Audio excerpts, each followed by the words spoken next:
1 Kings 17-18. Elijah announces a great drought.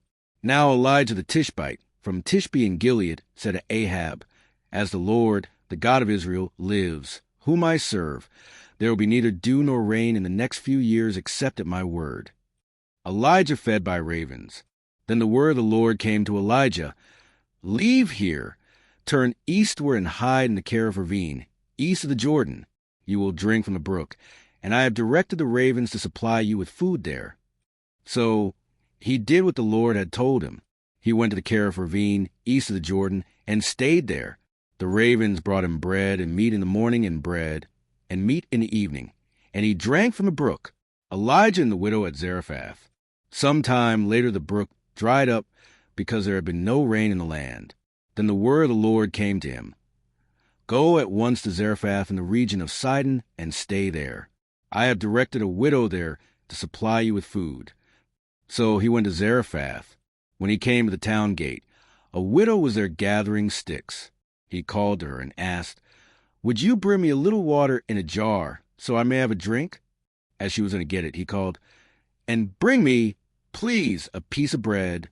"As surely as the Lord your God lives," she replied, "I don't have any bread, only a handful of flour in a jar and a little olive oil in a jug.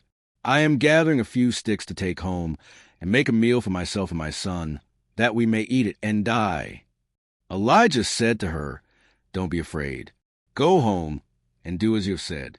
But first make a small loaf of bread for me from what you have, and bring it to me, and then make something for yourself and your son. For this is what the Lord, the God of Israel, says, the jar of flour will not be used up, and the jug of oil will not run dry until the day the Lord sends rain on the land." She went away and did as Elijah had told her. So there was food every day for Elijah and for the woman and her family. For the jar of flour was not used up, and the jug of oil did not run dry, in keeping with the word of the Lord spoken by Elijah. Some time later the son of the woman, who owned the house, became ill. He grew worse and worse, and finally stopped breathing. She said to Elijah, "What do you have against me, man of God? Did you come to remind me of my sin and kill my son?"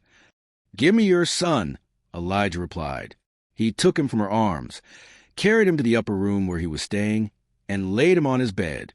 Then he cried out to the Lord, "Lord my God, have you brought tragedy even on this widow I am staying with by causing her son to die?" Then he stretched himself out on the boy 3 times and cried out to the Lord, "Lord my God, let this boy's life return to him." The Lord heard Elijah's cry, and the boy's life returned to him, and he lived. Elijah picked up the child and carried him down from the room into the house. He gave him to his mother and said, "Look, your son is alive." Then the woman said to Elijah, "Now I know that you are a man of God, and that the word of the Lord from your mouth is the truth." Elijah and Obadiah. After a long time, in the 3rd year, the word of the Lord came to Elijah, "Go and present yourself to Ahab, and I will send rain on the land." So Elijah went to present himself to Ahab. Now the famine was severe in Samaria, and Ahab had summoned Obadiah, his palace administrator.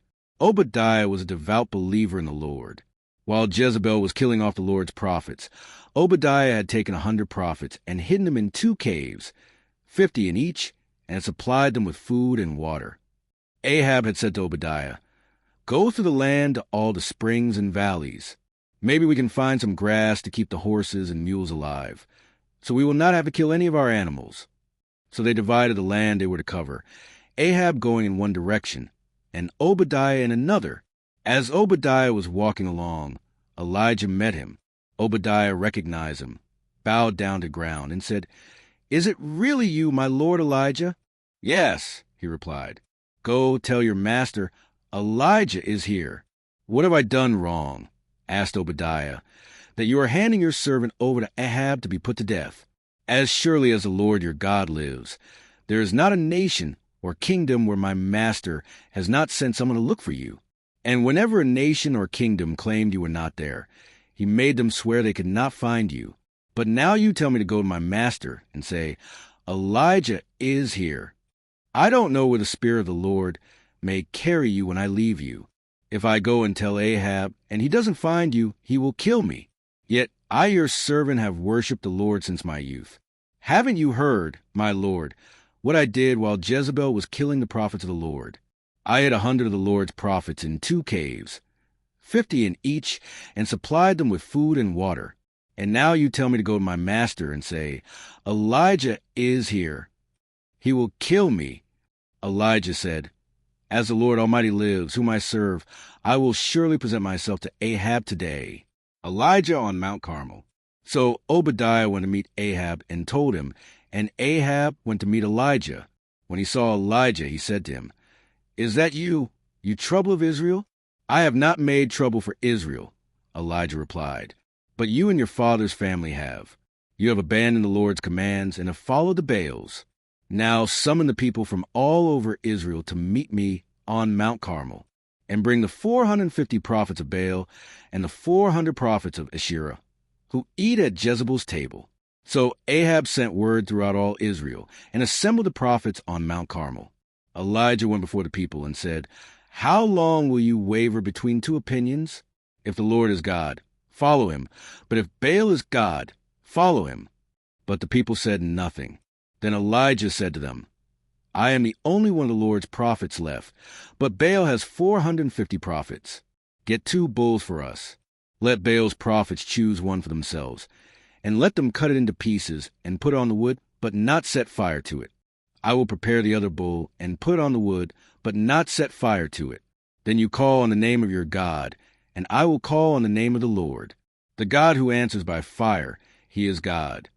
Then all the people said, What you say is good. Elijah said to the prophets of Baal, Choose one of the bulls and prepare it first, since there are so many of you. Call on the name of your God, but do not light the fire. So they took the bull given them and prepared it. Then they called on the name of Baal from morning till noon. Baal, answer us, they shouted. But there was no response. No one answered. And they danced around the altar they had made. At noon Elijah began to taunt them. Shout louder, he said. Surely he is a god. Perhaps he is deep in thought, or busy or traveling. Maybe he is sleeping and must be awakened. So they shouted louder and slashed themselves with swords and spears, as was their custom, until their blood flowed. Midday passed, and they continued their frantic prophesying until the time for the evening sacrifice. But there was no response, no one answered, no one paid attention.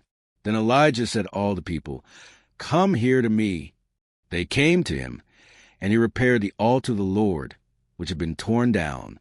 Elijah took 12 stones, one for each of the tribes descended from Jacob, to whom the word of the Lord had come, saying, Your name shall be Israel. With the stones he built an altar in the name of the Lord, and he dug a trench around it large enough to hold 2 seahs of seed. He arranged the wood, cut the bull into pieces, and laid it on the wood. Then he said to them, Fill 4 large jars with water, and pour it on the offering and on the wood. Do it again, he said, and they did again. Do it a 3rd time, he ordered, and they did it the 3rd time. The water ran down around the altar, and even filled the trench. At the time of sacrifice, the prophet Elijah stepped forward and prayed, Lord, the God of Abraham, Isaac, and Israel, let it be known today that you are God in Israel, and that I am your servant, and have done all these things at your command. Answer me, Lord, answer me. So these people will know that you, Lord, are God, and that you are turning their hearts back again. Then the fire of the Lord fell and burned up the sacrifice, the wood, the stones, and the soil, and also licked up the water in the trench. When all the people saw this, they fell prostrate and cried, The Lord, he is God! The Lord, he is God! Then Elijah commanded them, Seize the prophets of Baal. Don't let anyone get away. They seized them, and Elijah had them brought down to the Kishon Valley and slaughtered there. And Elijah said to Ahab, Go, eat and drink, for there is a sound of a heavy rain. So Ahab went off to eat and drink, but Elijah climbed to the top of Carmel, bent down to the ground, and put his face between his knees. Go and look toward the sea, he told his servant. And he went up and looked. There is nothing there, he said. 7 times Elijah said, Go back. The 7th time the servant reported, A cloud as small as a man's hand is rising from the sea. So Elijah said, Go and tell Ahab, Hitch up your chariot and go down before the rain stops you. Meanwhile, The sky grew black with clouds, the wind rose, a heavy rain started falling, and Ahab rode off to Jezreel. The power of the Lord came on Elijah, and, tucking his cloak into his belt, he ran ahead of Ahab all the way to Jezreel.